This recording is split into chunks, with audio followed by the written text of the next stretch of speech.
All right, we'll get started. Thank you guys for coming today. For the new people, welcome to the Rutgers Real Estate Club. Basically, we're a club that helps people find careers in the commercial real estate industry, expose people to different paths, some traditional, some non-traditional. Sure, are you gonna talk a little bit about your bio as well? But we do that. We have case competitions, we have site tours, office tours. And our first speaker of the semester is Tverdov. He's been coming to the club for years, and whenever he speaks, honestly, he gets me excited about real estate all over again. He's very high energy, and I'm sure you guys are gonna love it as well. He's a Rutgers grad. He started multiple businesses, property management, construction, and brokerage. And without further ado, Tverdov. Thank you, Keith. I appreciate that. Okay, I'm going to dive right in it. Very happy to speak in front of you guys. I enjoy it every time I talk. So just, who's heard me talk before? Damn, that's it? Okay. 140. That's actually good. Good. Like, use the same jokes. It's good. All right, so I'm kind of breaking this presentation down into like two sections. So the first 20 minutes, I'm going to teach you guys what no one teaches you in school, okay? And that's kind of like financial fitness. And then we're going to dive into the main topic about development and all that fun stuff, okay? A little quick background about me. Graduated Rutgers, played football here, was a team captain. We went to 4 straight bowl games. Any football fans? What the hell? It's like, come on, Jesus. Like, yeah, okay. Anyway, so yeah, I played football here a long time ago. We were really good. The end. Graduated in 2009. Unemployment rate was 10%. Does anybody follow the unemployment rate? Yes? Is 10% good or bad? Very bad. Okay. Got my first job, made $30,000 a year. Is that good or bad? Bad. That's bad. I commuted into New York City doing it too. Anyway, fast forward today, I own 3 real estate companies. I'm in New Brunswick, 214 Easton Ave, right by St. Peter's Hospital. Absolutely love what I do. Love real estate, and love teaching young people about it. So, one other quick question: is any of our tenant? Anyone a tenant of ours? No? Okay. Just curious. All right. So anyway. The first thing I want to talk to you guys about is kind of getting ahead in life, all right? Because no one teaches you this. And the phone is one of the worst possible things in life, honestly, especially people your age group, right? Because people love presenting what's not reality versus what actually is reality. So what I'm going to teach you guys when you graduate is how to get ahead. Now, 98% of this room is not going to listen to a damn word I say about this, okay? But I did this, and this is why I've gotten ahead. And remember I told you I played football? You guys ever hear of like people like Ray Rice, McCourties, Kenny Britt, blah, blah, blah, blah, blah? I'm worth more than like 90% of those guys. I didn't play one down in the NFL. I'm not worth more than McCourties. They made like $80 million. I'm not that good, okay? So, where's the pen here? Okay. So, first thing you do when you graduate, just get a job, okay? Don't go working at Starbucks. Don't go, working at ShopRite. Get an actual job, all right? It doesn't have to, hey guys, one other thing. If I see you on your phone, I'm gonna call you out, all right? It's okay. If you want to take notes, it's fine, but like, you're not here to bullshit, all right? Just keep it real. So anyway, get a job, okay? That's number one, obviously, right? Now, when you get that job, should you spend your whole paycheck? No. No. What should you do first? Save a chunk of it, okay? So let's say this is your paycheck. This represents your paycheck, right? I'm gonna try to save at least like half of that. And that money, I don't care where it goes, but it has to go into something that gets invested, whether it be a savings account, stock market, whatever it is, okay? The rest of this money is for bills. Now, do you think I'm going to tell you should go, and this is going to offend some people, do you think I should tell you to go and rent a place in Hoboken or Jersey City after you graduate? No. Well, what if you're working in New York City? You still shouldn't do it. You know why? Where does all your money go towards? Rent. So now you're working just to pay the landlord. Is that the American dream? I don't think so. Okay? So you either want to try to stay at home, which sucks, believe me. I did it. It's culture shock. Really sucks. Or if you're gonna live somewhere, get a whole bunch of roommates, okay? Learn to live with someone. Because this isn't forever, this is temporary. In your 20s, guys, and this is what I learned, you have to sacrifice your ass off if you want to separate yourself from the pack. It's the bottom line, okay? And it's hard, it's really hard. Again, especially in the age of social media. I'm in Cancun, I gotta show you. Right? No one cares. No one cares, okay? So that's what you're gonna do. And then what happens is,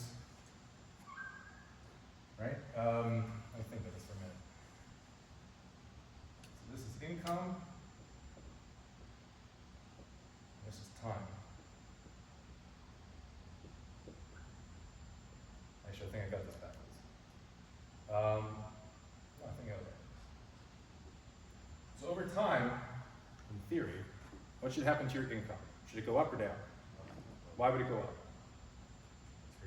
Experience, skills, right? This is not trick questions, guys, okay? By the way, I'm not, academically, I'm a dumbass, okay? Outside world, very smart. So like, I'm just keeping it real with you guys, right? So very elementary. So as time passes, your income, in theory, goes like that, right? Now let me ask you, we only have one marker, I guess budget cuts it. Two markers. All right. I gotta talk to President Holloway about this, get you guys some more markers. Now, over time, right, as time passes, your income increases. If your monthly expenses increase, are you saving anything? No. Yes or no? No. Right? So if you're living it up, right? New car, nice big ass house, vacations, you're worth nothing. Zero. So when I used to work in the corporate world, like one of my bosses would complain like he's broke. I'm like, bro, you make 150 grand a year. How the fuck are you broke? Excuse my language. He's broke because he was living on the west side, paying $5 grand a month in rent. And they were laughing at me. He lives in New Brunswick. Oh, okay. Right? So he was doing that. I was doing this.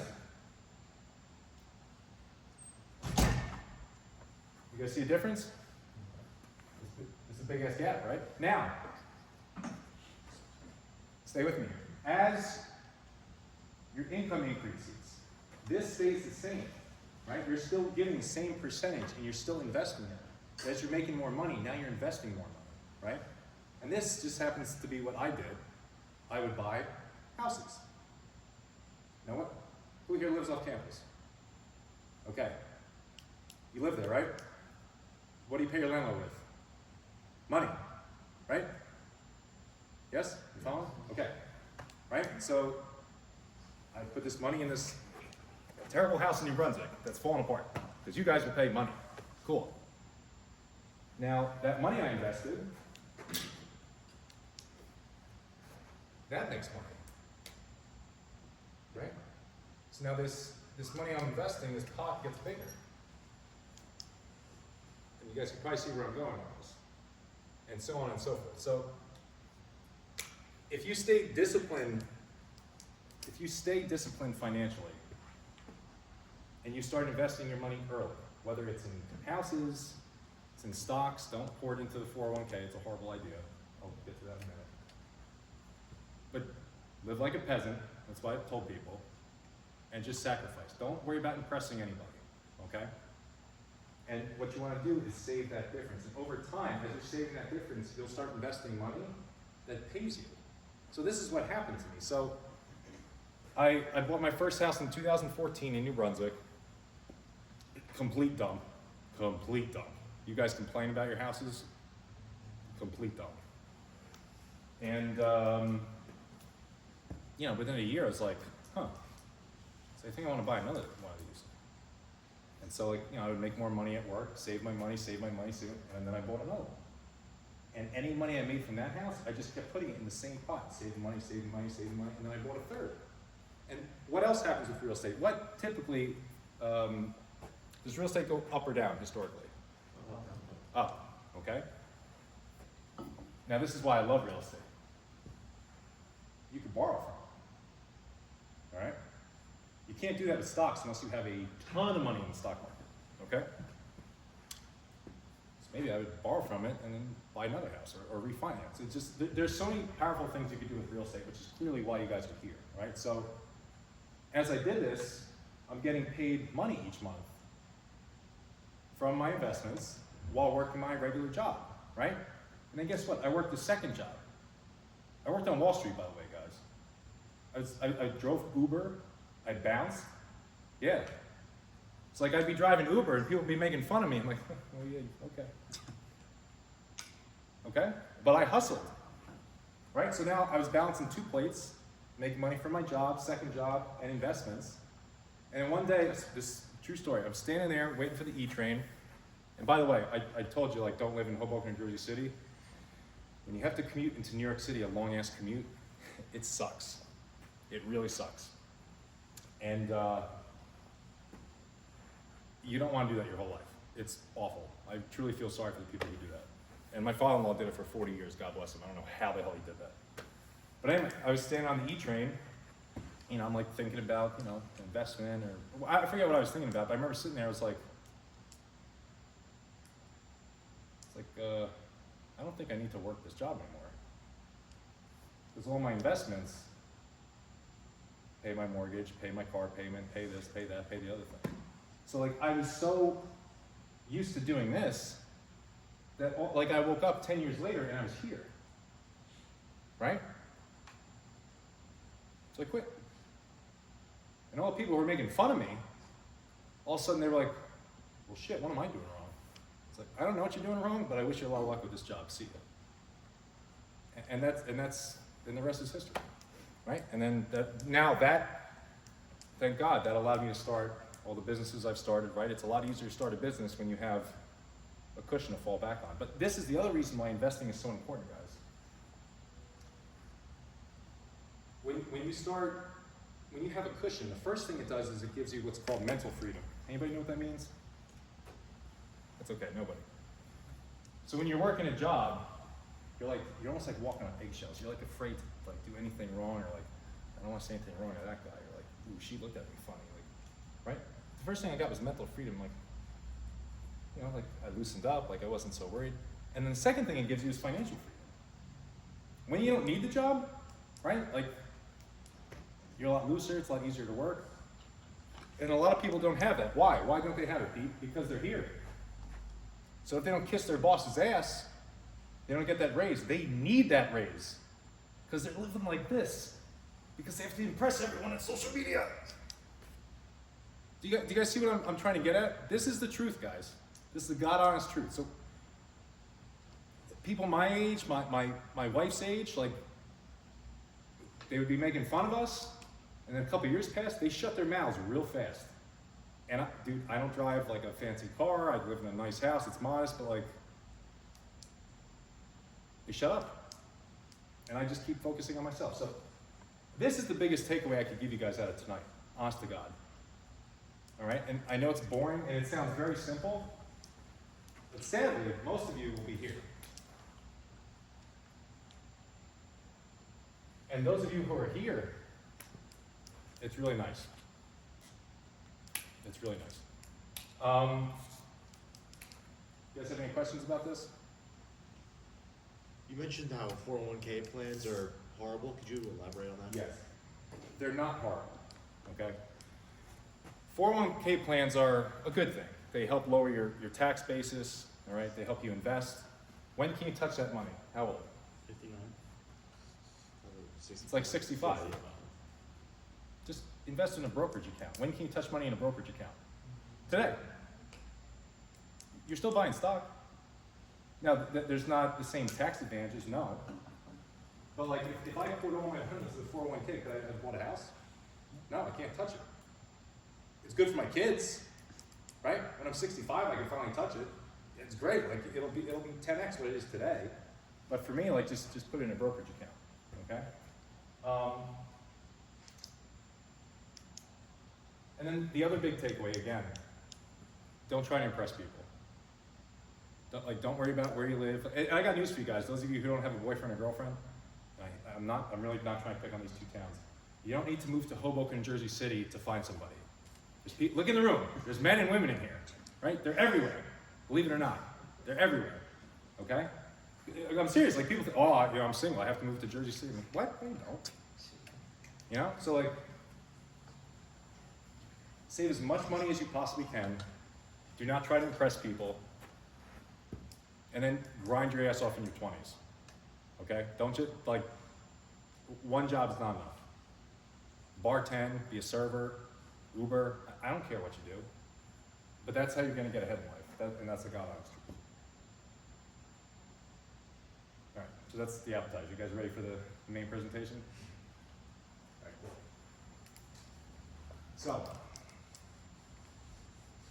like I was telling you guys, I bought my first house in 2014. Today, I own a good amount of houses. I own a management company that manages 300 houses. I don't own that, I manage it for other people. I have a brokerage based in New Brunswick. I've been the top selling realtor in New Brunswick the last 3 years. It hasn't been close. And then I have a construction business. So isn't that kind of similar to the story I was just telling you guys where like I'm getting multiple plates of income? So what happens if my construction business makes $0 this year? Am I okay? Yeah. What happens if I don't sell a house this year? Am I okay? Now, our management business is almost always going to make money. Why? Because we collect a portion of the rent as income. Are people going to pay rent? Bet your ass they're going to pay rent. They better pay rent. Okay? So, I'm hedged with all that stuff. That's nice, right? That's investing. That's having two. I still work 3 jobs. You understand the point I'm getting at? So, while I got into real estate investing, you know, I kind of learned like the really good money is in rezoning and developing. Now, before I get in this, we're going to keep it real in here, okay? I promise you I'm going to come back to this. I don't need to see a show of hands, but I want those of you who lean Democrat to keep that in mind, and those of you who lean Republican to keep that in mind, okay? Promise you I brought that up for you. So, with respect to development, who here thinks we need affordable housing? Guys, if you're gonna raise your hand, raise your hand. You need some confidence. Here we go. Now I see some swagger. A lot of people, okay. Affordable housing, okay. Affordable housing.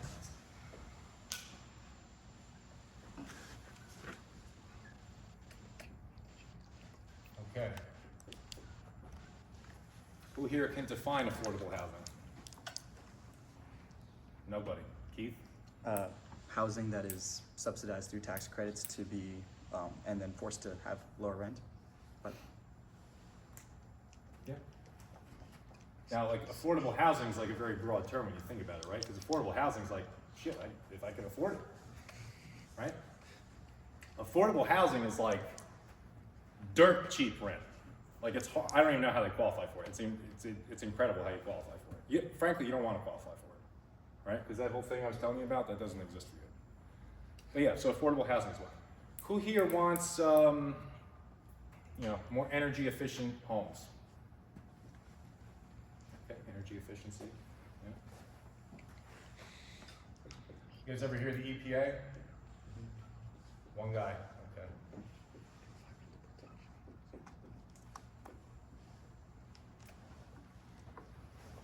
Oh, seriously, only one person's heard of the EPA? A couple people. Okay. Environmental Protection Agency. Okay.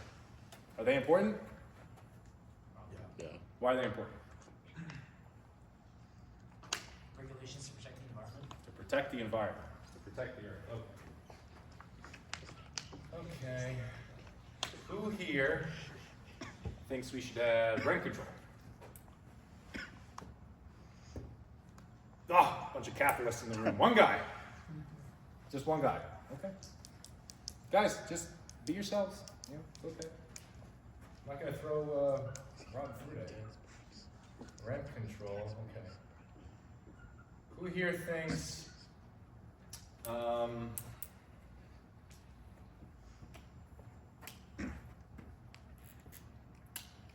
gentrification's a bad thing? Because it kicks out poor people.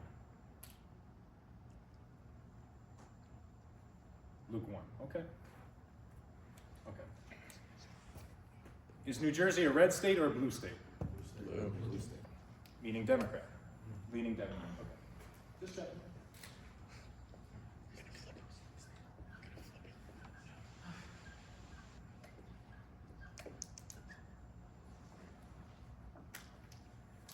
Now, typically, this stuff all leans very heavily towards blue states. Would we agree with that? Just checking. Okay. So this is like a little house that we're going to be building. Just got approved for this in New Brunswick, 74 Sickert Street. Anyone know where Stone Street is? Yes? Okay. There's a blue house on Stone Street that looks like it doesn't belong on Stone Street. You guys know what I'm talking about? Looks like it belongs in the Jersey Shore. I built that. Okay. So I build like really nice stuff. Sickert Street is going to look just like that. All right. So now technically, like I'm a developer. So I build 2-family houses. I'm breaking ground on something that's 9 units. I guess I'm a developer. That's why I'm here, right? Now, when you go for a development, you'll get the public can speak towards this project. Okay, so developers get a lot of flack, for lack of a better word, from people. You know, that guy's greasing the pockets of a politician. They're trying to make as much money as possible. You know, blah blah blah blah blah blah blah. And there's some truth to that sometimes. But in America, does anyone know if we have a housing shortage in this country? Anyone know how many houses? Because I do. 2 million? 7 million. That's a lot of houses. A lot of houses. Now, don't you think you should probably try to get ahead in life if you're trying to buy a house? Do you think I feel sorry for you guys that you have to buy a house where there's 7 million short in the country? Why don't I feel bad for you? What was the unemployment rate when I graduated? 10%. 10%. I graduated in what year? 2009. 2009. What happened in 2008 and 2007? Anyone know? Financial crisis? Yeah. And what do you think happened 20 years before me? Was there another problem? 20 years before them, World War II, and World War, you know? No one cares, guys. No, like, wipe your tears. No one gives a shit. I'm just keeping it real.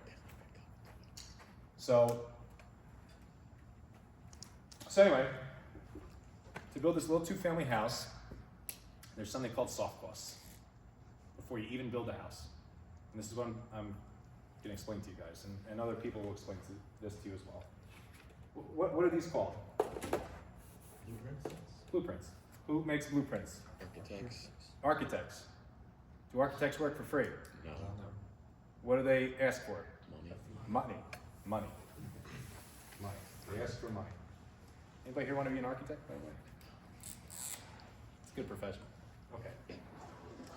Soft costs.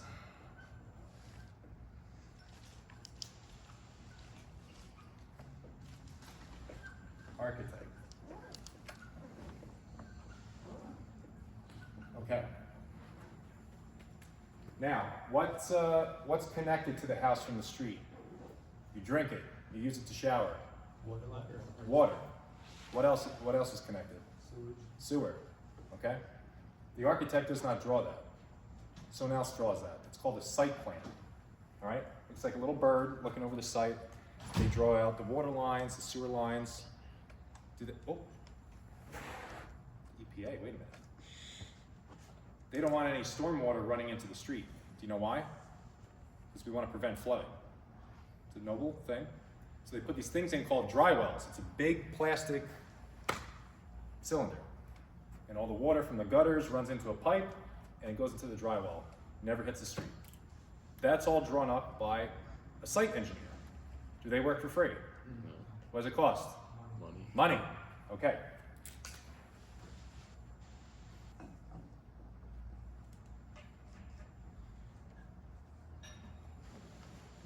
They're also sometimes called planners, or it's a combination of both.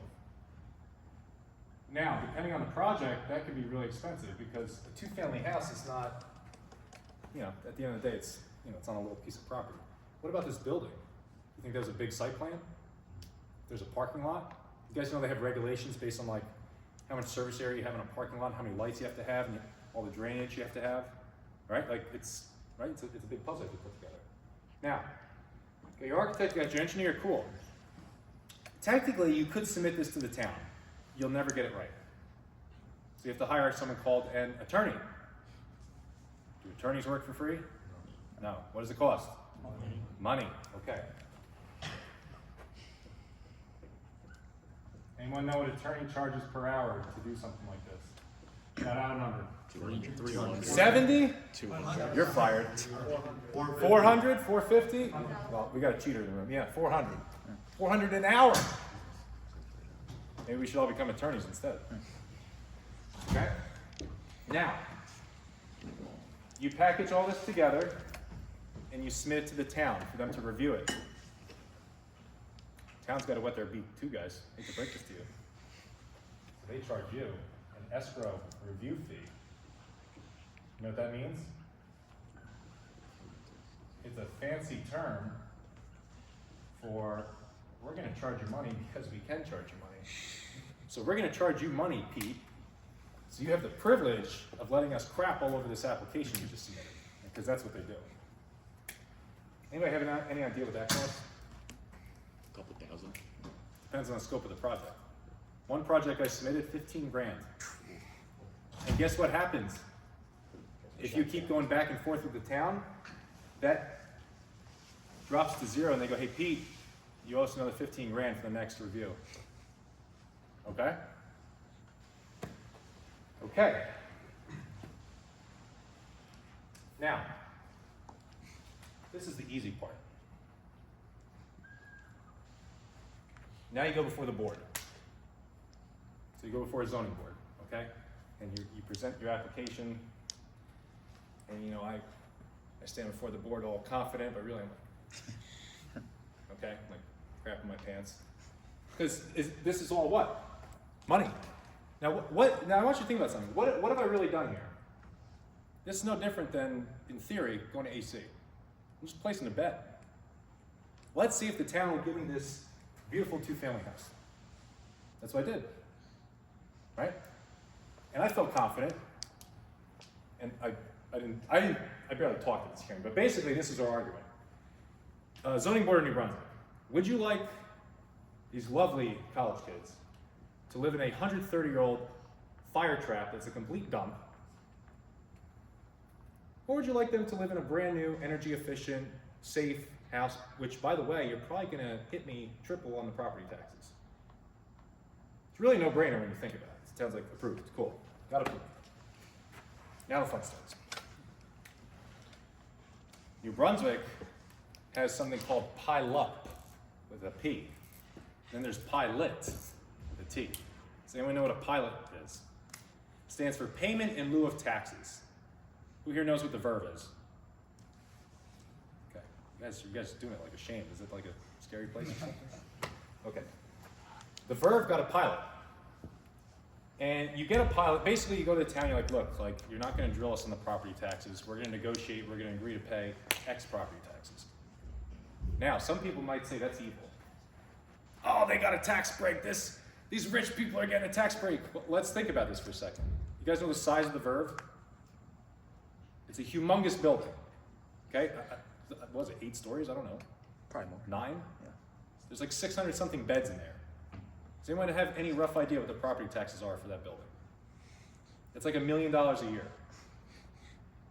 There was 3 or 4 pieces of property on there before that building was built. Those 4 pieces of property did not get even $100,000 a year. So instead of getting 100 grand, now the town gets $1 million each year. Do you think that's a good deal? I do. Right, well, you'll read a headline like, fat cat developer, rich developer gets tax break. It's not like it's one guy sitting there counting money, guys. A building of that size, it's like everyone in this room is an investor. That's how many investors there are. So that's a pilot. Cities like New Brunswick, because they got to make money too, they have something called a PILUP. So basically, when you go for these approvals, you need an equivalent amount of parking. Because you're gonna say, great, Pete, this is a great big house, where's everyone gonna park? So they'll say, okay, you need an equivalent amount of parking. For every spot you don't provide, you owe us $5,000. Okay? So there's a pile up. And pile-ups cost money, right? You guys still with me? One project I'm doing next month, I needed 23 parking spaces. You know how many I have? 0. Do 23 times 5, and then try not to throw up in a trash can. Pilot. What else? What else? Oh, Pete, you got to cut some trees down. There's a tree fund in New Brunswick because UPA, we love trees, right? You guys still love trees? Want to pay to cut them down? I didn't see any hands raised. Okay, that's all right. Tree fund. That's a fee you got to pay. And oh, by the way, you have to respond to the town with a letter. Who writes the letter? Your attorney. More money to the attorney. And you have to revise your plan. I'm not making this up, you have to revise your plan. More money to the engineer, and more money to the architect. Okay?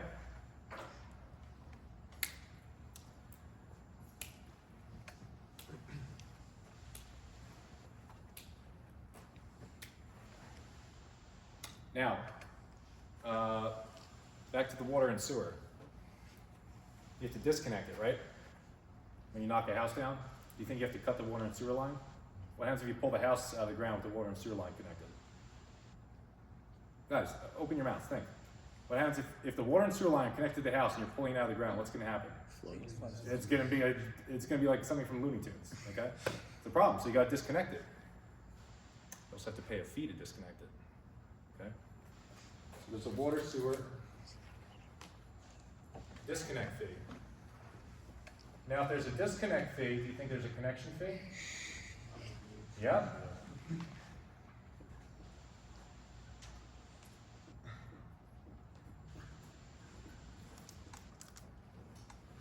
Now, depending on the size of the project, I swear to God, I'm not making all this up. There's a planner fee. I don't even know what the hell it's for. I don't ask questions after a while. You have to give it to the planning department. And it goes in escrow, which is like one of the worst things you could hear. Because then it goes in the town's bank account, and you're like on your hands and knees begging to get it back for like 2 years. Okay? So there's a planner escrow.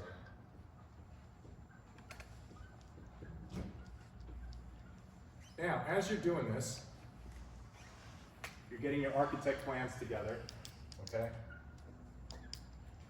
With your builder.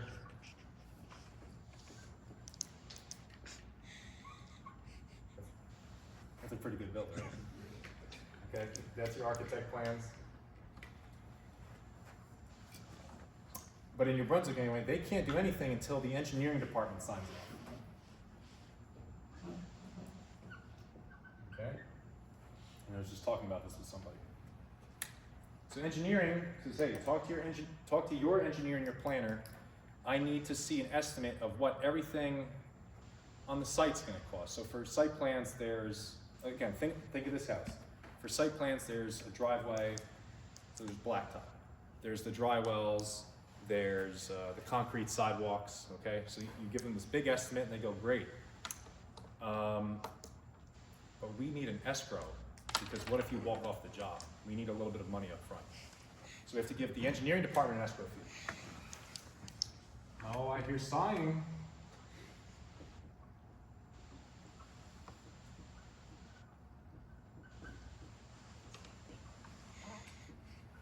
Okay. And then the engineering department says, you gotta pay us to review it, to inspect. I'm not making this up. So there's an engineering inspection fee.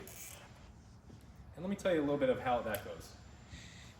Some guy comes out and BS's with you for the whole day, telling you stories, and he's like, looks at the, yeah, you're good, keep going.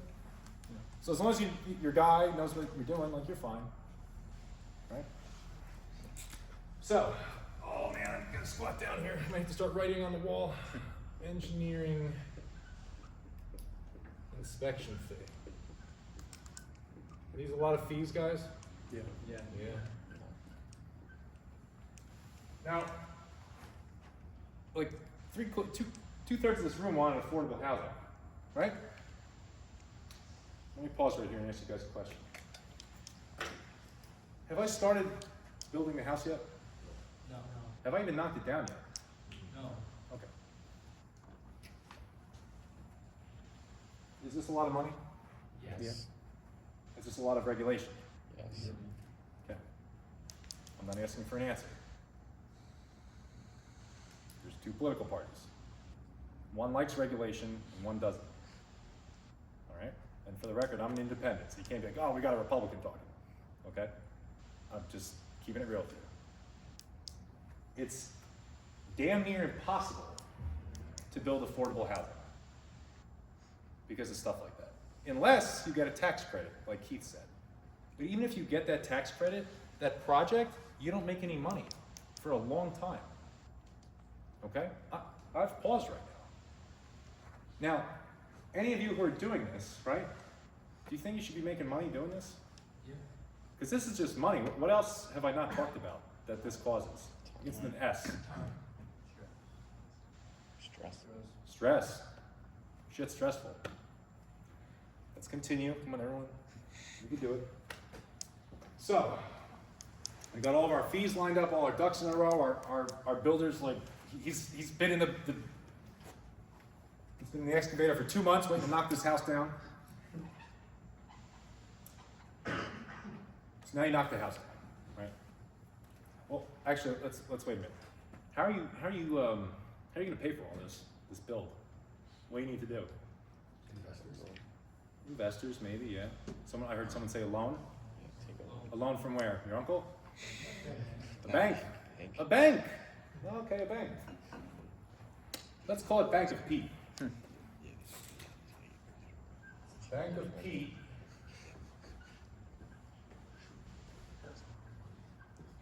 I'll give you a loan. So here's another thing you guys need to think about with construction. When you get a loan, what are you worried about? Interest rate? Yeah. Okay. What affects interest rates? Inflation. Inflation. Anything else? Unemployment. Unemployment? War? A lot of things affect the interest rate, right? Yep. Now, drifting off topic for a quick second. The United States economy is built on housing, period. Okay? So interest rates have a ton to do with the housing market. Think about all the stuff I just labeled. Think about this for a second. Architect, engineer, planner, attorney. Somebody in the city scratching their ass to review my application. Tree fund, water, guy disconnecting the water, guy connecting the water. Another guy scratching his ass to look at my site, okay? I didn't even tell you about the builder. I swear to God, look around this room for a second. The carpet, who installed it? An installer. They bought it from a supplier. The lights, an electrician. The ceiling, someone installed that. It's everywhere, guys, okay? So I mentioned interest rates because they could stop construction cold. And honestly, the last several years, no one's building because the interest rates are so high, you'll choke on the interest, okay? That's okay, we're gonna build it anyway, screw them, we'll make it happen, all right? So now, you could argue soft costs are also the interest you need to pay. And you can pay it in one of two ways. You can pay it monthly, or you could hope the bank is really nice and they kind of bake it into the loan. So it's like, Pete, it's gonna cost you 600 grand to build this house, it's gonna cost you 75,000 in interest, we're just gonna bake it into the loan instead of paying us monthly. Okay, great, cool. Every time the bank comes out to inspect, they charge you a fee to inspect. They have to do an appraisal, that costs money, right? So I'm just gonna say bank fees, okay? Closing fees, it's a couple percentage points, all right? This guy wearing the hard hat, the builder, does he work for free? No. Gotta pay your builder too. Okay. Okay, cool. So now we got the bank, we're ready to roll, right?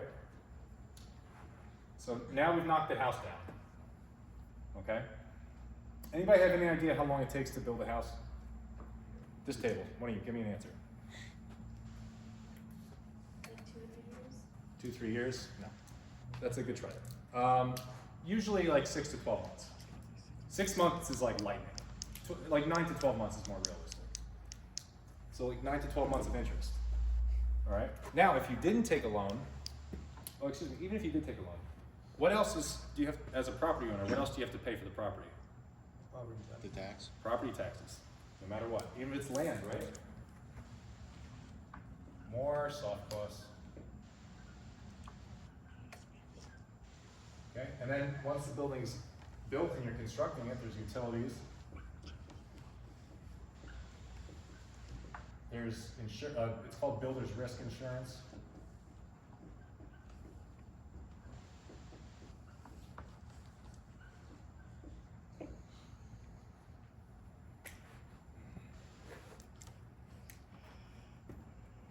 Oh, sorry guys, I upset you even more.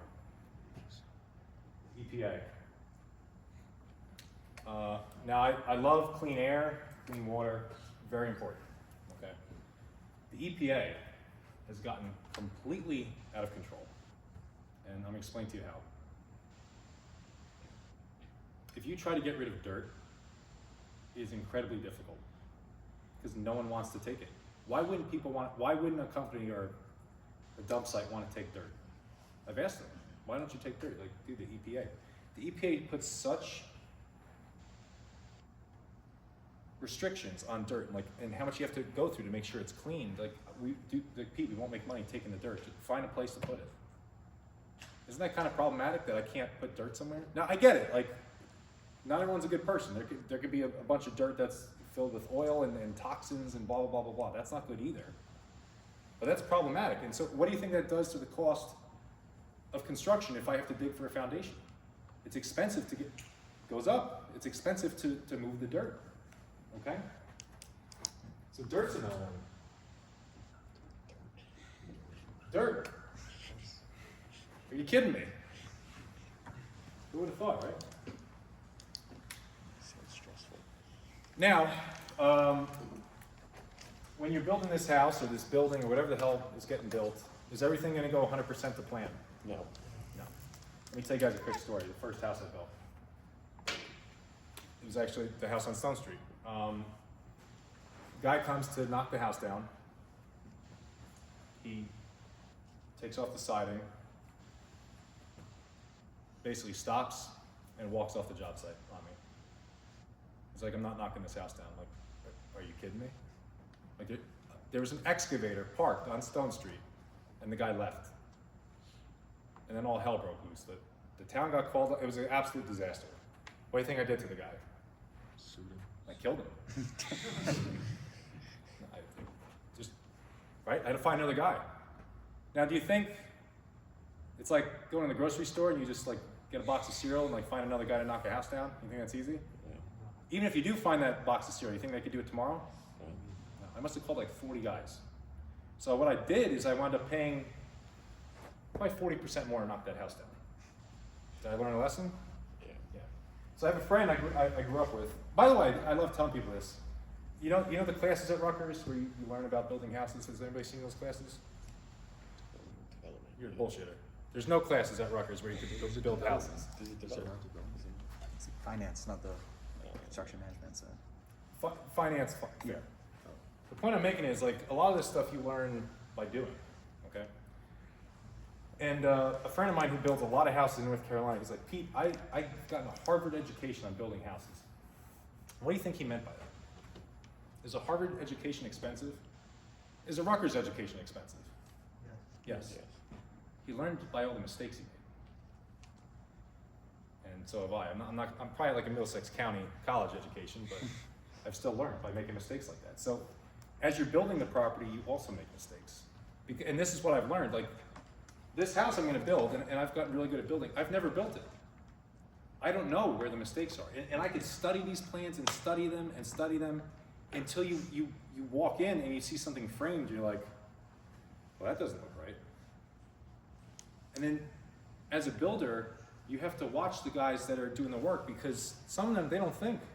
We were doing a job over the summer, we were doing a bathroom, and there was a pipe just sticking out in the middle of the floor of the bathroom. In the middle of the floor. And I'm like, I got even a better one. One of the houses I built, we had an extension cord running into the house. And it was like running into the basement because we didn't have power. That's another story. They spray foamed the extension cord going down into the basement because they were doing insulation. I was like, guys, this is not part of the house. Like, how stupid are you? Right? I was like, remove it, please. The sheetrockers are coming. I come back a week later. The sheetrock is up. The cord is through the sheetrock down into the basement. These are not the best and brightest, so he's working at the job site, right? That's like, so sometimes all I can do is laugh. What I'm getting at is like, stuff's gonna go wrong when you're building, and that's gonna add to your soft cost. So, I think you guys can kind of get the picture with where I'm going with this. So, when someone's trying to develop something, whether it's to build a new house in your neighborhood that you grew up in, or something big, number one, they're taking a monster risk, okay? Number two, it's enormously stressful.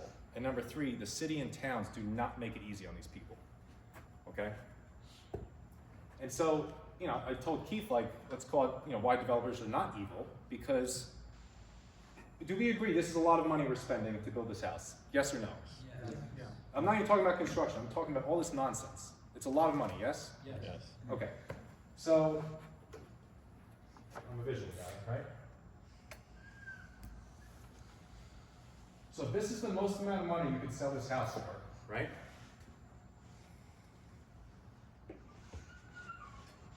And this whole thing is filled up with your construction, with your soft costs. Is it the worst thing in the world to try to ask for a little bit more money than you spent? Let's keep it simple. If you spent $90, I don't know, to make this marker, and you try to sell it for $100, is that a bad thing? No. Right? Yeah, but I can't believe what this house is going for in this neighborhood. That guy's a, blah, blah, blah, blah, blah. He should sell it for 60 cents. He should sell it here. Should you sell it there? No. Why? Lose money. You guys won't make any money? You'll lose money. You guys don't want to lose money? Who here likes losing money? But I thought you guys wanted affordable housing. No one wants affordable. Who wants affordable housing? I see a lot less hands. What the hell, guys? You still? I'm being serious. You guys want affordable housing or not? Okay, not as many hands. Do you guys see the problem? Yes or no? What's the problem? Cost too much to build. That's the easy way. What voters will be incentivized to, you know, invest in new developments. Yeah. And we're just talking about affordable housing. Now this house is going to be energy efficient, right? Now me, when I build stuff, this is God honest truth, I go above code with a lot of this stuff. Even on rentals, which I shouldn't. I'm not living there. What do I care if Hope has a cheaper utility bill? Right? And then my friend, rent control. So after I've killed myself building this house, the town gets to say, I think you can only increase it 3% this year.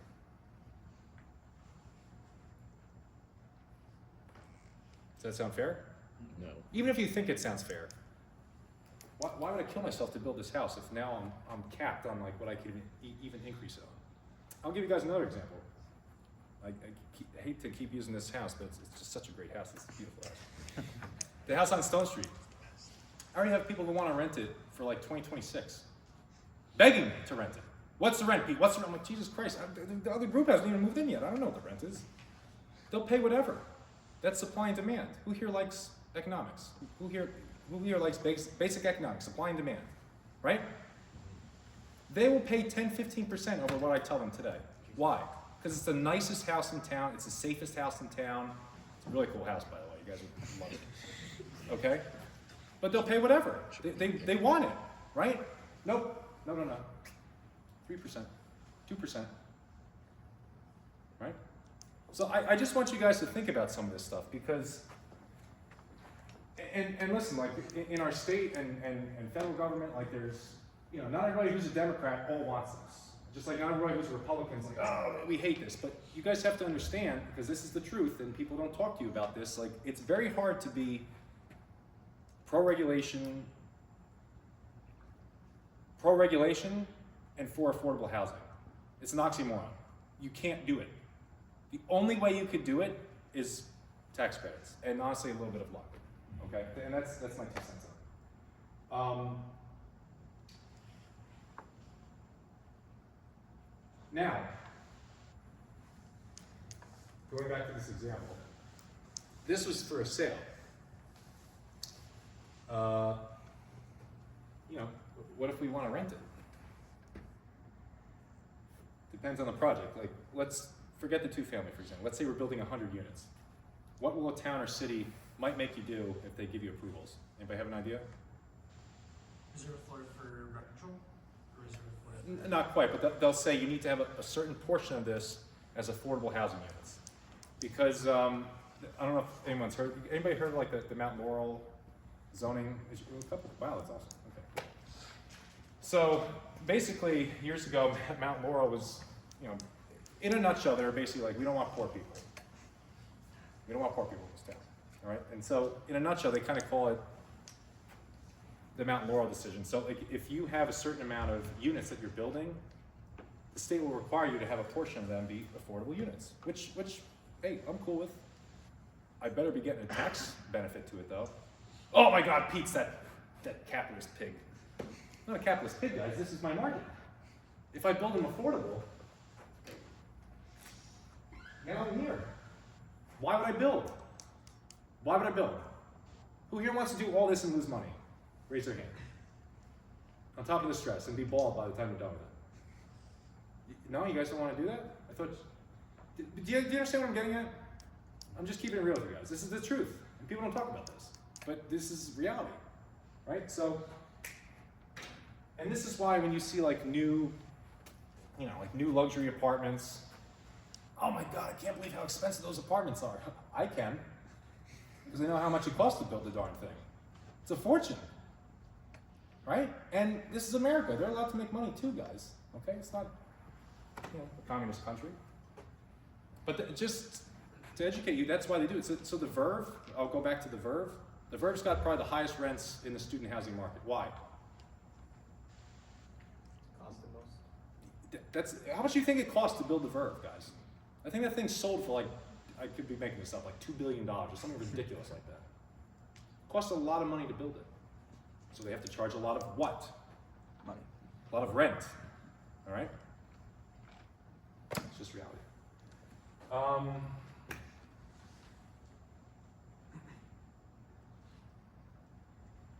Now, when you're done with the project, oh, yeah, sorry guys, there's more soft costs. Now we're done with the project. All right. Now you might need to close this bank loan, right? They'll charge you 1% for that. You have to get what's called an as-built survey, where like, it'll basically be a survey of what you've built, right? You gotta pay this guy again, you gotta pay your attorney again. Now, you have to try to get this back. You have to try to get this escrow back, this escrow back. These three escrows took me 18 months to get back. And some of the escrows are expensive, guys. So the escrow on this would be like $20,000, right? That's a lot of money, but like I could write a check for that. What do you think the escrow costs on the Verve? 100,000. Millions. You think they wrote a check for millions of dollars? No. There's a market, a bond market that they went to. So some company gave New Brunswick millions of dollars, and the owners of Verve made a payment, kind of like paying rent to a landlord. But they still want that bond back. Otherwise, they're just making these monthly payments for the bond. So how much fun does all this sound like? Not very. Not very. Who here wants to develop? Oh, I like that. That's what I'm talking about. Yes! But I'm keeping it real with you guys. It's a lot of work. I personally love doing it. Why do I love doing it? Because it's the way to make the most amount of money. And even if you don't make that much money, if you have a nice brand new house, are you probably going to sell it? Yes. Yeah. Why are you going to sell it? No, because people like new stuff. They like new shiny. Do you like a new car or an old car? New car. New car. Do you like a new house or an old house? New house. New house. Am I probably gonna be able to rent it? Yeah. Who here lives off campus in New Brunswick? Raise your hand high. Keep them raised if you live in a piece of shit in New Brunswick. Oh, you guys are liars. Okay, we got one honest guy in the room. It's probably one of our houses, unfortunately. There's a lot of there's a lot of old housing stock. So new always beats old. I see it as a realtor. If I'm selling a new house, it's like shooting fish in a barrel. Okay, it's the same thing with renting.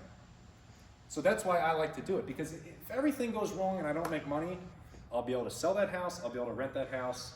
What's gonna break? What's gonna break in a new house? Nothing. Likely nothing. Why? It's new. I'm not asking you guys trick questions. I told you, I'm not the sharpest tool in the shed. It's new, right? Not much is gonna break. So that's why I personally like doing it. So like as I went through my investing journey, I made a left. I'm like, man, I really like development. Like this is great. Like it's all new stuff. It's all renovated. It sells itself. That's personally why I like development. Now, I would like to do bigger and bigger projects in the future. What do you think those bigger projects take? It begins with an M. Money. Money. Do you think I could do it all by myself? No. You guys don't think I could do it all by myself? No, I can't, right? So when you see these big projects, it's not one guy. It's multiple people. Now it's multiple people putting up their own money. They're taking a lot of what? Risk. Should they get rewarded for it? Yes. Is that not investing in a nutshell?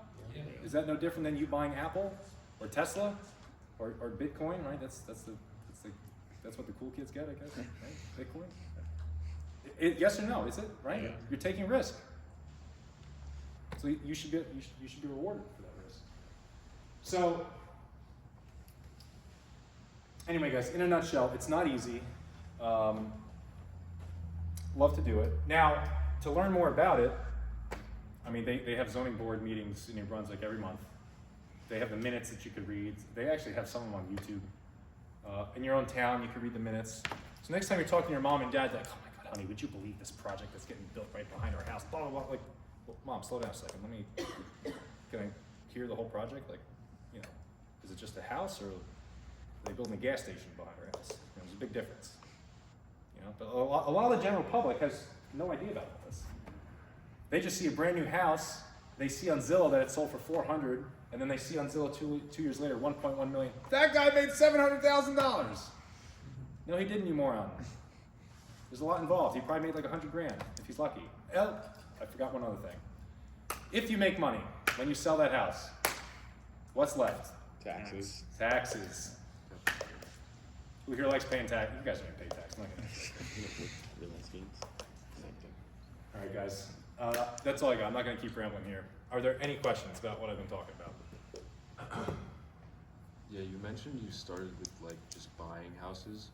At what point did you say like, I'm ready to start like building them? And like, how can you tell you're ready?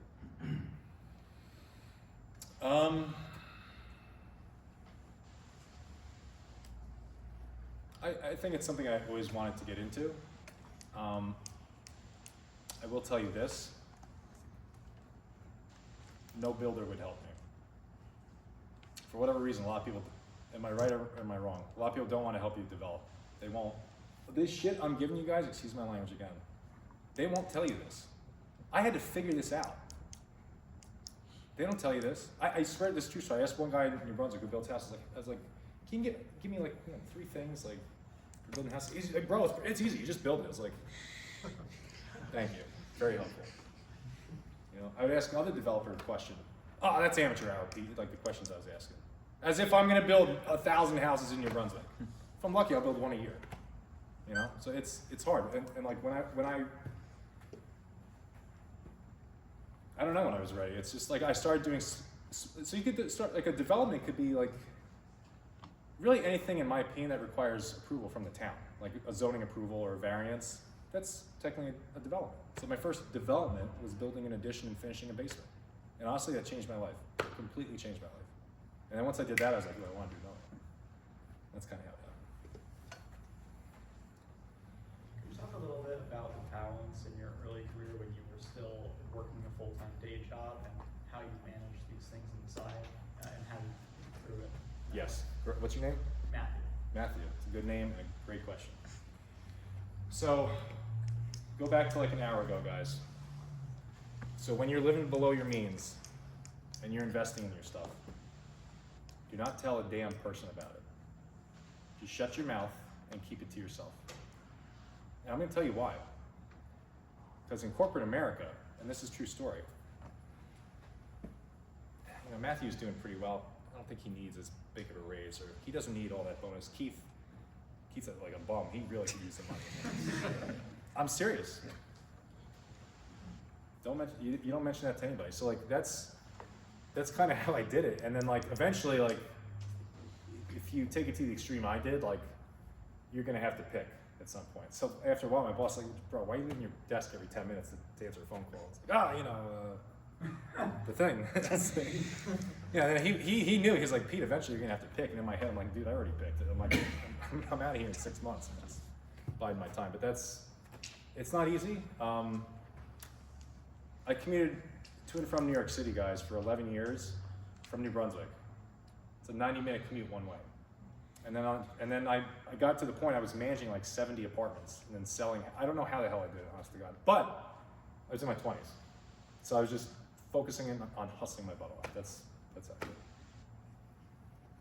What's it like actually managing the tenants? Do you do it yourself? Not anymore. I do it. No. We have a staff of like 9 people. We have like a 24/7 number. I mean, it's a management company, like a mom and pop landlord. They have your phone number and you guys text the most ridiculous asinine stuff, the most ridiculous asinine hours. Like, oh my God, my smoke detector's going off. It's like, bro, it's 1:30 in the morning. I'm sleeping. YouTube it. You know? Oh, it was the battery, Pete. I can't remember shit. Like, go to bed. You know, so like that's the stuff you have to deal with as a landlord. You know, or a pipe bursting on Super Bowl Sunday, which has happened to us, or a pipe bursting on Christmas, which has happened to us. Right? That stuff happens. That's why I like developing, because I minimize those, the risk of that happening if it's all new. So it's not easy. So kind of building off Matt's question from before, when you started saving initially after your first job, how long did it take you to save enough money to get a down payment on your first property? Great question. Anybody know what an FHA loan is? Good. That's how. The first house I bought was with an FHA loan. For those of you who don't know, you only need to put 3.5% down. Okay.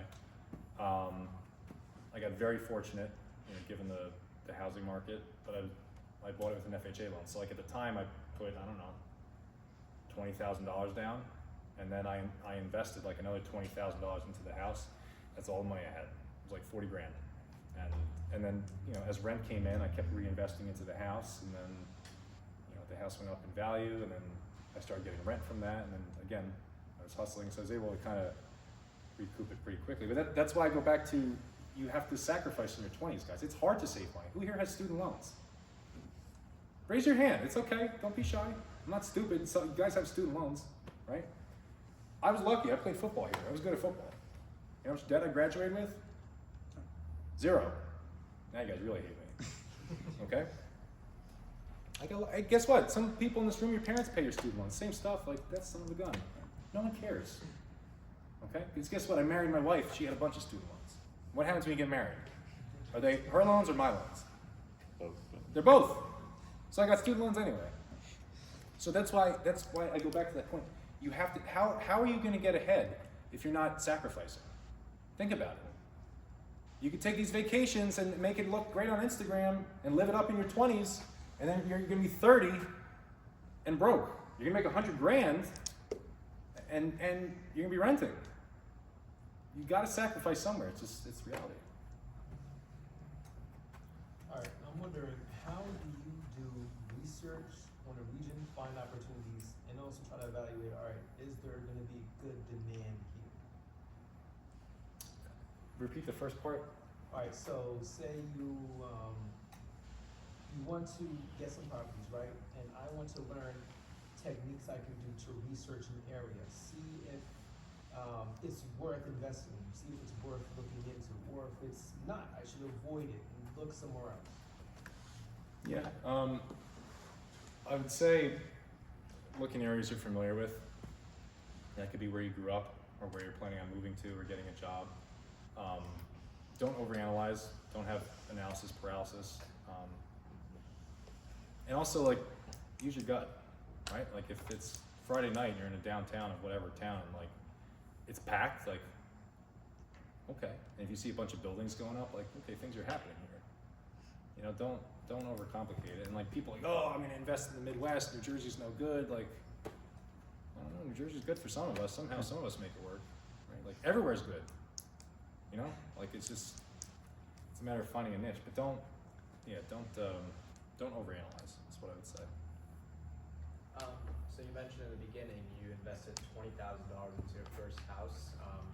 How did you come up with a plan of what you were going to do with the first house, or did you just go in and just expected something to happen?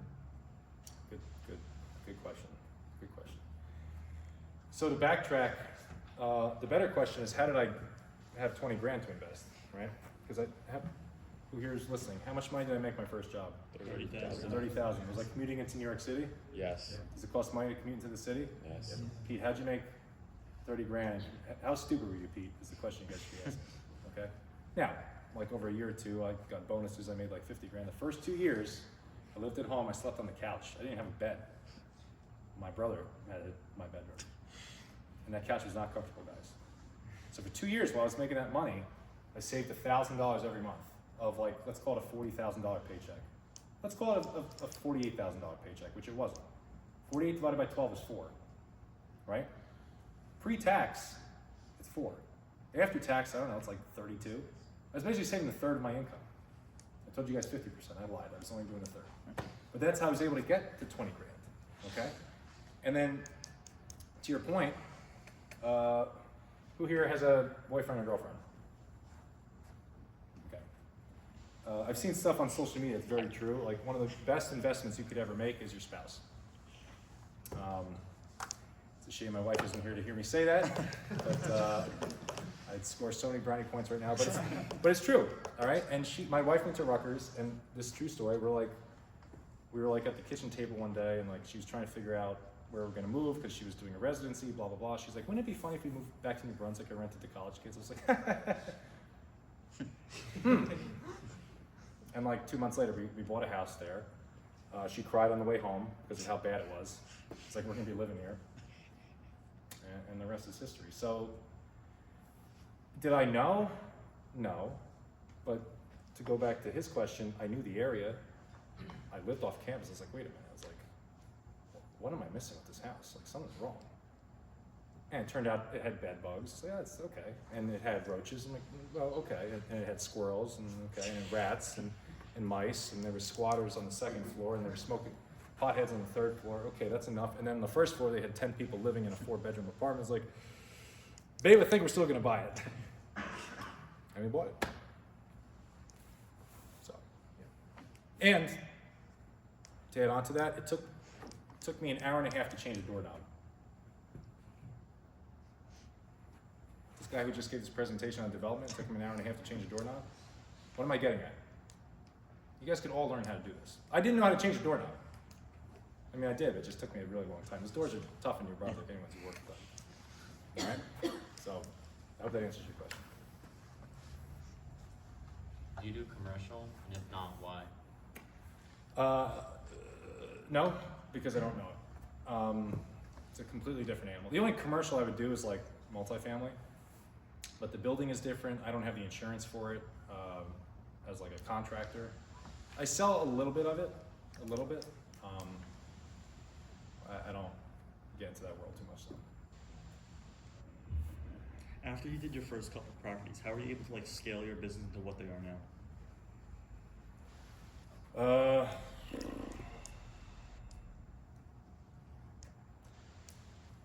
So what I learned with property management is everyone wants to be a landlord, but no one wants to deal with the tenants. It's a very thankless business. You get your butt kicked every day. The tenants are complaining, and you finally make the tenants happy. Now the owner's complaining because you spent their money, okay, like we're back to the middle. Now the town hits you with an inspection, and the state hits you with an inspection. And so, you know, as I was managing these properties, you know, I would start selling properties for people as well, a little bit.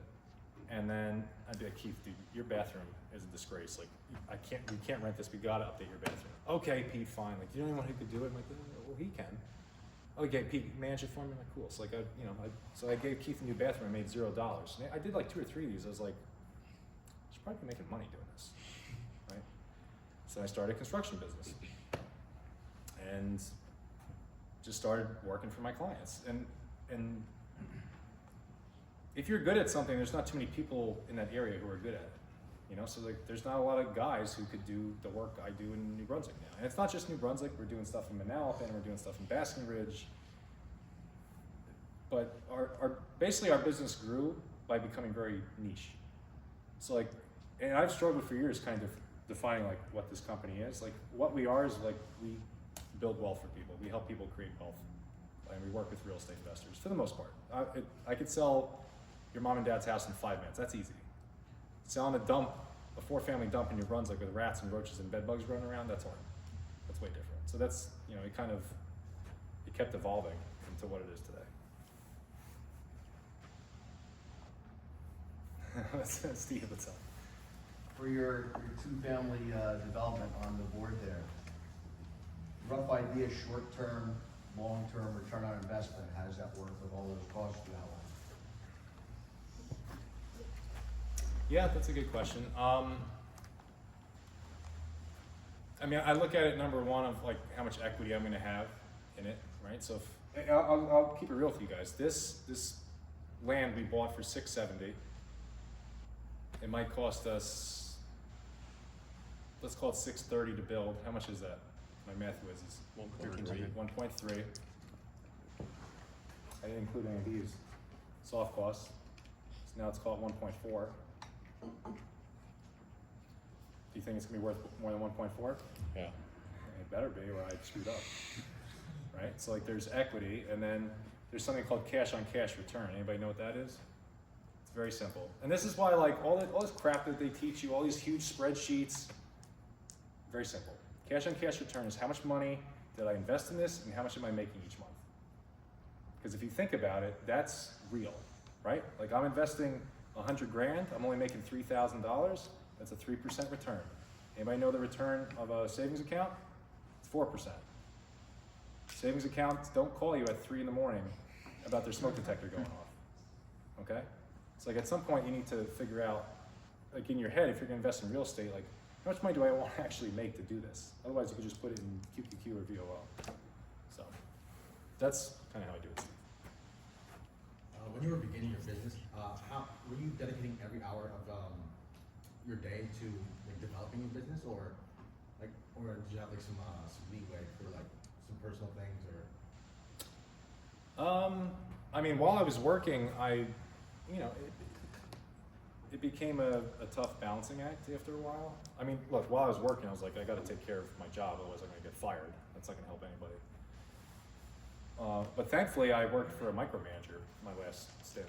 That guy wanted to do my whole job. I was like, okay, go ahead. And I swear, I'm not making this up. Pete, you're doing a great job. I'm like, oh, thanks, man. I'm like, just, about to leave, but okay. So, it's challenging. Now, my challenge is, I told you, like, this is fun to me. It's like, I don't know when to turn it off. That's where it's bad. So my wife's like, can you stop looking at this real estate deal? It's like 10 o'clock at night. Like, just, so that's the hard part. But I enjoy what I'm doing. So. For your property management company, are majority of the houses that you manage your properties, or are they somebody else's? They're somebody else's. So that's the one part that's like a little frustrating is people will think like I own all this stuff, or I wish I did, but if I owned all that, I damn sure wouldn't be putting my name on every building in New Jersey. That's not a good idea. We do a lot of third-party property management, so we manage for your uncle, your mom, people who don't really want to deal with it. Do you have a follow-up question? Have you ever wanted to go into like short-term rentals, or? Absolutely not. I'll give you a great example. Has anyone here ever gone on vacation? Okay. Let's picture a tropical climate. Has the heat ever gone out on vacation in a tropical climate on you? Let's pretend it did. Is that an emergency? No. No? Yeah. Damn sure is an emergency. Why? In a warm climate? You're only gonna be there for 3 days. Oh, yeah. I can't wait until Friday. And if I have to wait until Friday, you're comping my entire stay. Everything with short-term rentals is an emergency. Everything. Now, I'll say, short-term rental investing is very profitable. Until government steps in and says, you know what, we don't want any more short-term rentals. Now your whole business gone. And I'm gonna go on a little, I'm gonna teach you guys something about short-term rentals. Remember I said there's a housing crisis in this country? Okay. A lot of popular vacation destinations, short-term rentals have absolutely crushed locals, crushed them. Why? Because all the investors flooded in and bought up all the properties to make them short-term rentals. And now the people in that area can't live there, they can't afford it, because the housing prices went up 400% in 5 years. This is true in a couple locations. So now the labor, and when I say labor, I'm talking about your janitors, the people that pour your, make your stupid caramel macchiato in the morning, they have to travel 45 minutes to work to pour your coffee. So it's, short-term rentals cause a lot of problems too. So like, I would be scared to death. I know plenty of people make money, they buy my Instagram course. I'm good with the long-term rentals. Sorry for the rant there. Say for your clients, they had a property, do you offer any advice to make that property better?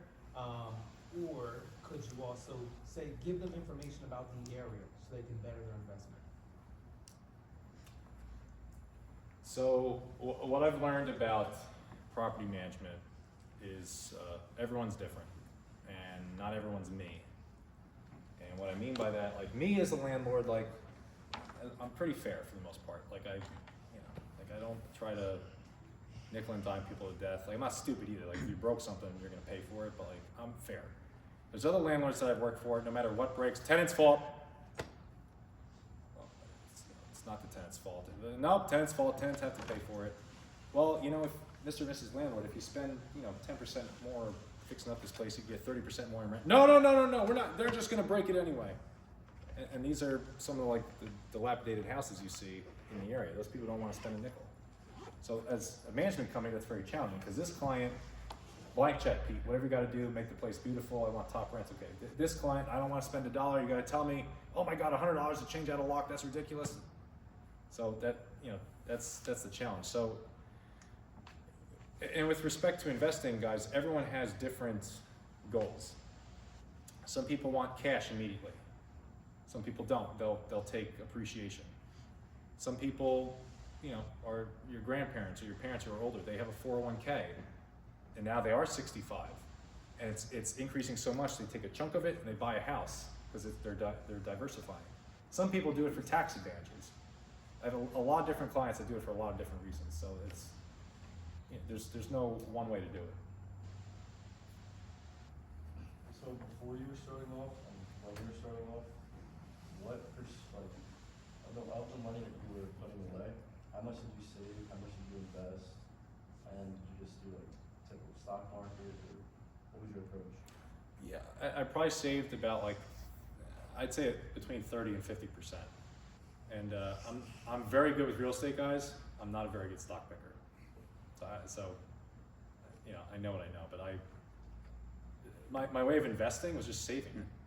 And I get the savings account doesn't make a whole lot of money. I understand that, but what I've also learned, especially now, cash is king. It's nice to have cash in your hand.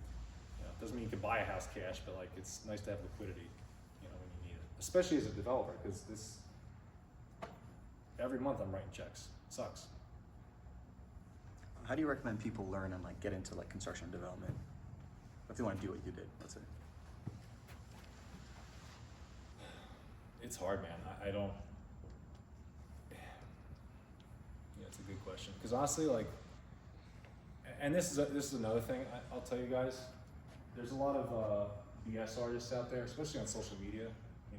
And frankly, I get sick of seeing it. But it's they tell you this, they tell you that, and then after a while, it's you read their posts join my course and follow my course, and you just built your house 2 years ago. Now you're an expert. So you gotta be careful of that. But how do you learn by doing it? Because like I said earlier, builders would not help me. And I know that sounds scary, dude, how am I supposed to build a house without?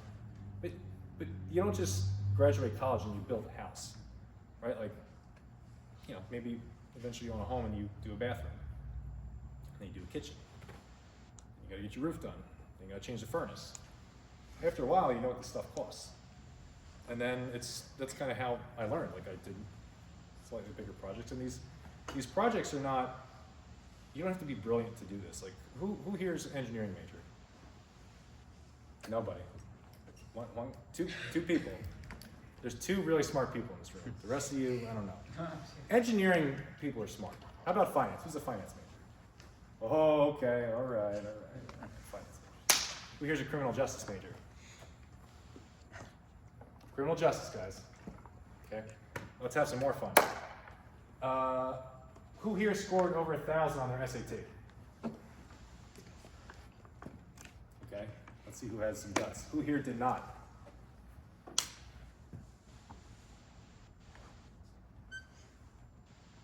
You can learn anything, guys. I mean, to an extent. It's like, construction's not rocket science. Could I be an engineer? Nope, I couldn't. But I'm smart enough to learn how to do this. Alright, so I wanted to get into rental, get some rental properties. Didn't want to do it in my own name. I wanted to do it through a corporation. I'm pretty sure I'm limited on maybe the amount of grants or loans I could apply for. So what are your thoughts on that?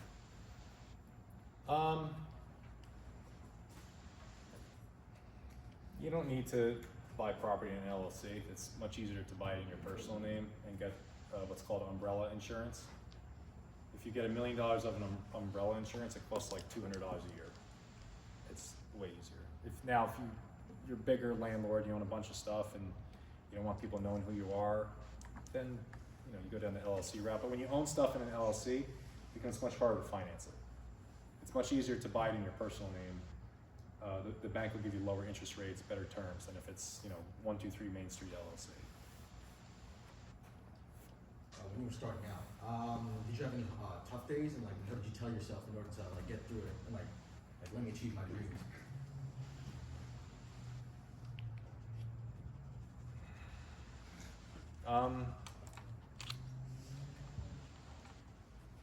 Yeah, I mean, we all have tough days, guys. And actually, I had a really tough day, like maybe the first year I got out of college. I thought I was gonna get fired, frankly. And I was talking with a Rutgers guy, really good alum, gives to the school. He said to me, Pete, he's like, Pete, I can only promise you one thing. It's like, what's that? He's like, the sun's gonna rise tomorrow. He's like, that's all I can promise you. So it made me realize, like, that's it. Like, the sun will rise tomorrow. It's like, we all have bad days, but like, and actually another great piece of advice I got, man, I forget how many minutes are in a day, but if you treat the minutes like it's cash, right? And let's say I got into a huge argument with Hope, and now I'm upset. That was only 30 minutes of that was only $30. If I have $1,500, am I gonna throw away the other $1,470? No, so why are you gonna let like a small thing ruin your entire day? It's like, and when I heard that, like it kind of changed my perspective. So we all have bad days, and that's why honestly, like the freaking phones you guys have, throw them in the river. They're such poison. I cannot explain it to you enough. I'm dead serious about that too. Now I'm gonna talk to you like mom and dad, but they're poison, guys. Like it's all BS. The worst thing you could do is just, it's nonsense. But yeah, like what kept me going is I didn't want to work in a cubicle the rest of my life. Because the other thing I'll tell you guys what sucks is college is a lot of fun, okay? And then somewhere along the line, as humans, you graduate and you get a job and you morph into this person that's just like soulless. And like I look at the person, I'm like, were you like that in college? Was this guy any fun? Like the guy can't tell a joke, he can't loosen up, dude, Jesus Christ. You know why he can't loosen up though? Remember the chart I drew where he's up to here on payments?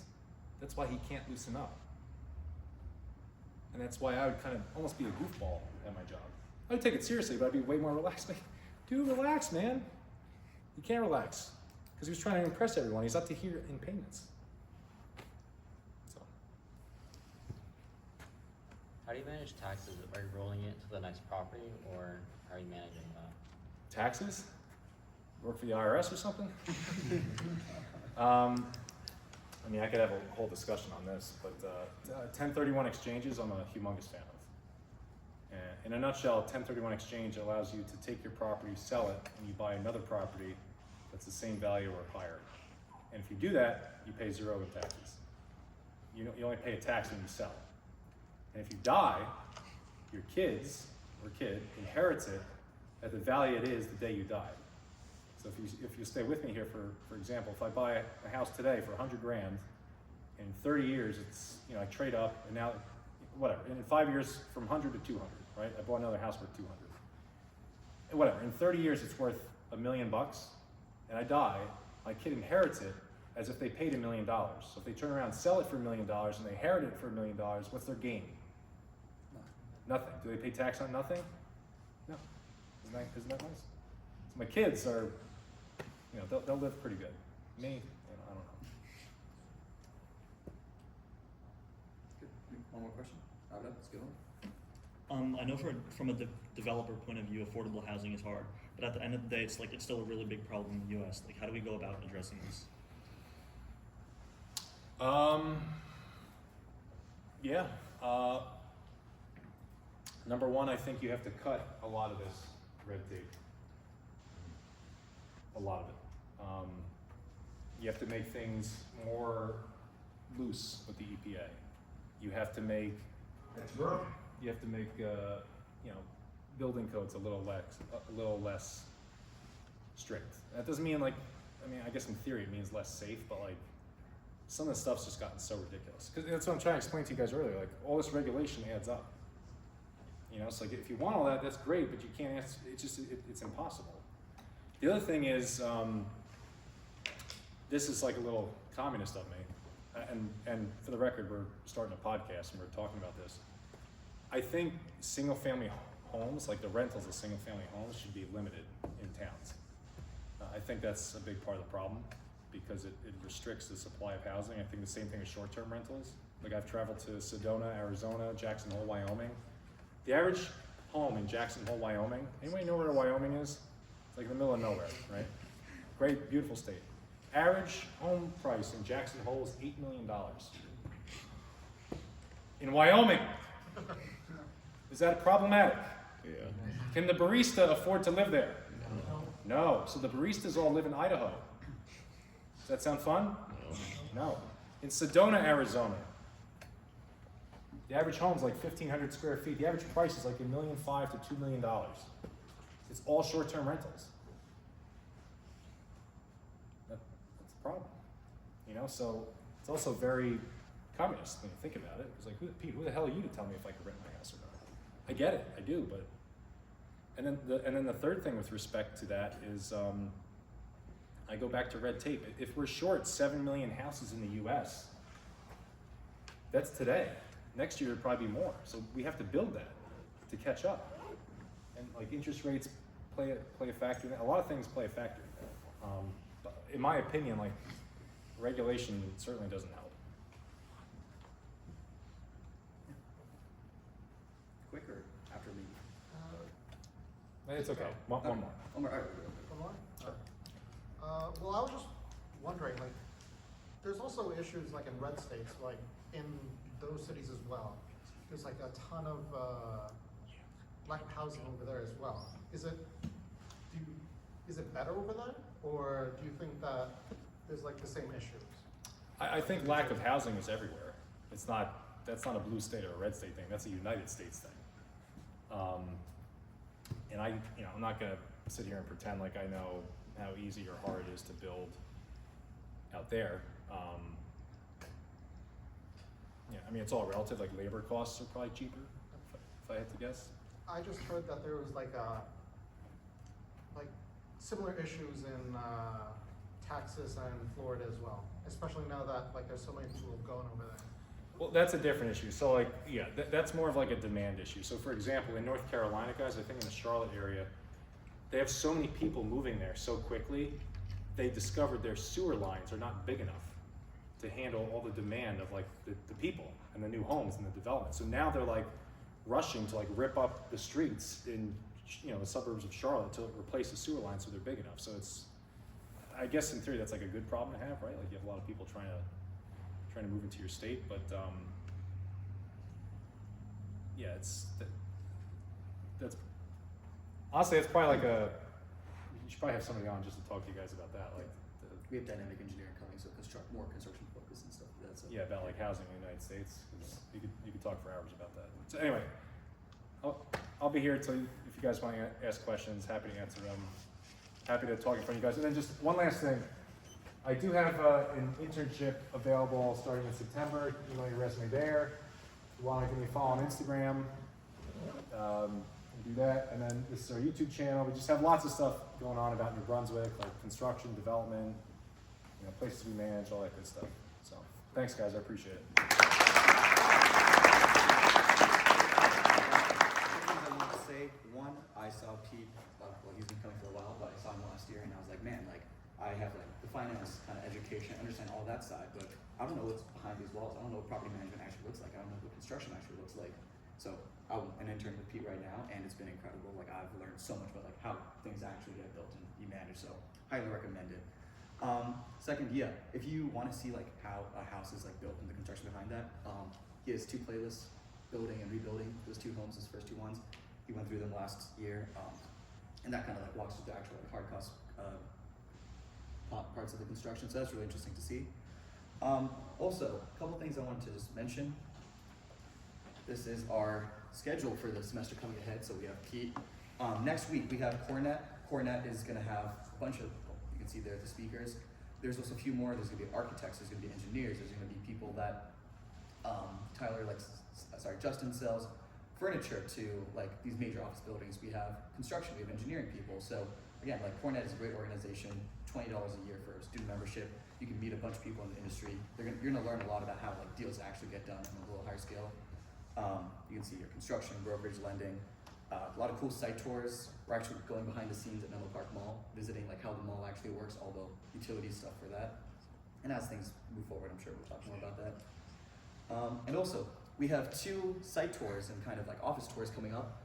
February 21st, we have Breaking into Brokerage with Ben. He started No & Co. It's a brokerage in New York City.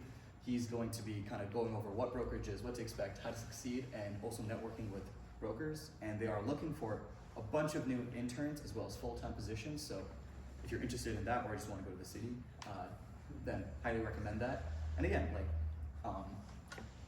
like if you want to get into career commercial real estate, brokerage is a great place to be because you're not just like working on one deal. You're seeing like hundreds of deals of like all different sizes, building a lot of relationships. Then we have Bob Knackle. Matt, you want to touch on that? Sure. So you guys saw up there a lot of different site tours and office visits for your new semester. And that's something that we've kind of done off and on in the past years, but me and Steve and a few other people in the group who are running this club really think that we have a unique opportunity here as Rutgers